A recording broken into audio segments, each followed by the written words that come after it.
Welcome back to a new video friends. Today we are going to talk about how to on auto brightness mode in Redmi 10 phone guys. How can you on auto brightness mode in Redmi 10 phone?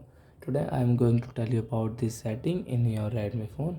So before starting video friends, I want to tell you, if you new in my channel and you are watching my video first time, so first of all please go and subscribe my channel, click the bell icon, and do you like my videos, so please like and share it. So now time to start video friends. First of all open your setting app. After guys come on display, and friend click on brightness level.